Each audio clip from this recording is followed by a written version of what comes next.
Bonjour, alors cette série de vidéos va concerner un cours qui est disponible sous forme PDF sur ma page web qui s'appelle De l'acoustique à la musique.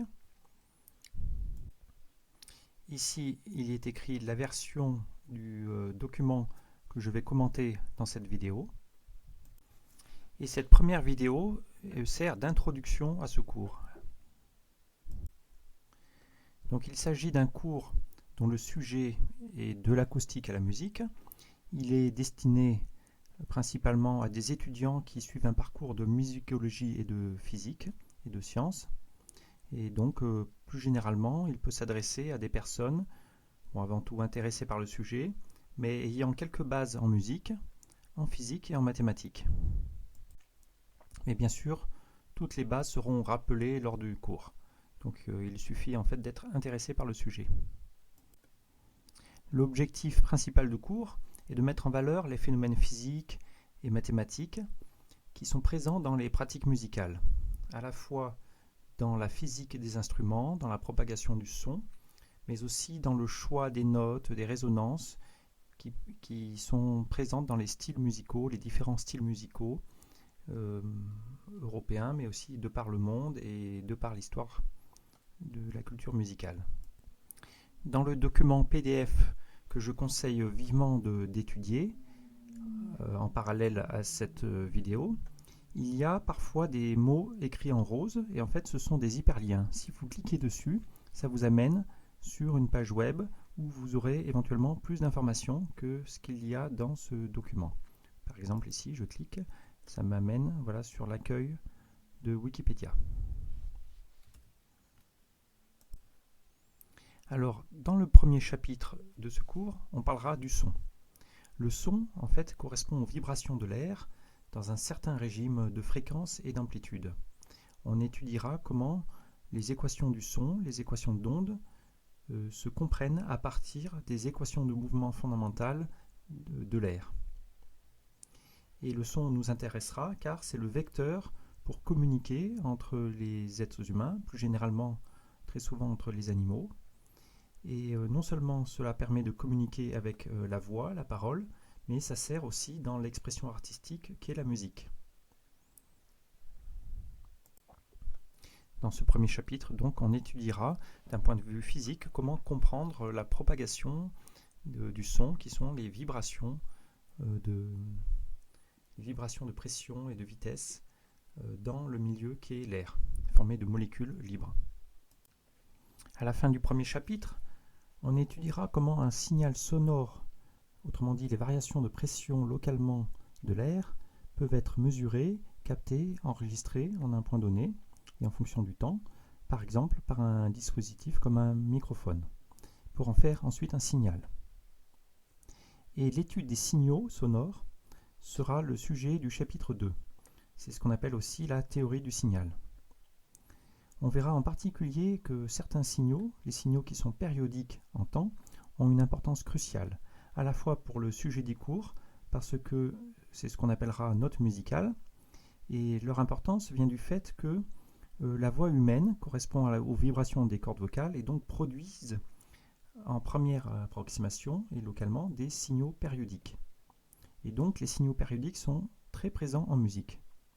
Mais aussi d'un point de vue plus général, pour la théorie du signal, autrement dit pour l'analyse de signaux sonores quelconques, on utilise les signaux périodiques, par exemple dans ce qu'on appelle l'analyse de Fourier, la transformée de Fourier, ou l'analyse par ondelettes, dont on parlera dans ce chapitre.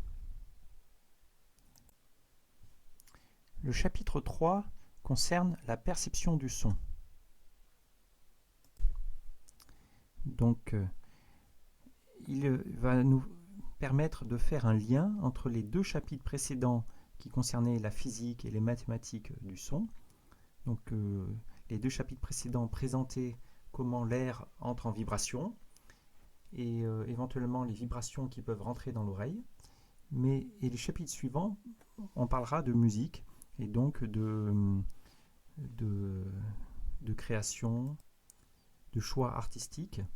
Et pour faire le lien entre l'aspect physique et l'aspect artistique, il est très important de comprendre, au moins d'essayer de comprendre, notre perception du son. des signaux physiques. Car ce que l'on perçoit ne correspond pas toujours à la réalité physique. Donc on verra dans ce chapitre que notre perception se fait grâce à des résonateurs, des milliers de résonateurs qu'il y a dans l'oreille, qu'on appelle les cils, et chacun des cils transmet sa perception qui correspond à une certaine plage de fréquence. Il transmet cette information à des neurones, et ensuite toute cette information est captée par des milliers de neurones dans le cerveau qui font ensuite une analyse très sophistiquée et encore mal comprise de nos jours de toute cette information auditive. Et à l'issue de toute cette analyse qui est faite de façon inconsciente, eh bien, arrive notre perception du son. Donc on a une certaine perception du timbre, de ce qu'on appellera le pitch, c'est la hauteur des notes, etc. Et puis après, ensuite, quand ça concerne la voix humaine, eh bien, une perception du sens, des voyelles, des mots, et du sens du langage.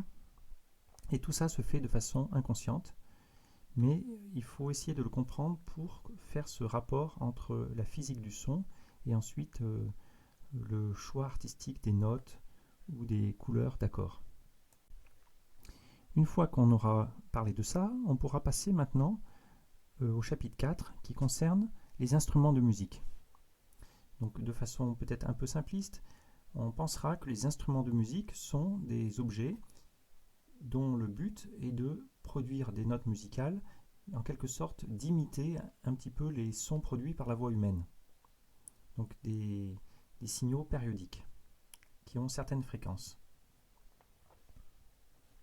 Et donc on verra la conception des instruments de musique à travers le temps et aussi la physique qui fait qu'un instrument de musique comme une flûte, une trompette ou un violon ou une guitare, un piano, eh bien, arrive à produire des sons particuliers qu'on appelle notes musicales et qui ont justement qui correspondent à des signaux presque périodiques. Et finalement, le dernier chapitre, on parlera de l'aspect artistique de la musique, donc les théories musicales. En tenant compte de tous les chapitres précédents, eh bien, on essaiera de comprendre quelles combinaisons de sons, justement, sont choisis à travers les différentes cultures et pourquoi. Donc, bien sûr, c'est un sujet là qui sort du cadre scientifique, et donc à la différence des chapitres précédents, dans ce chapitre, il y aura plutôt une sorte de description des choix culturels et artistiques à travers le monde et les âges. Mais on essaiera quand même d'avoir un point de vue le plus possible scientifique là-dessus.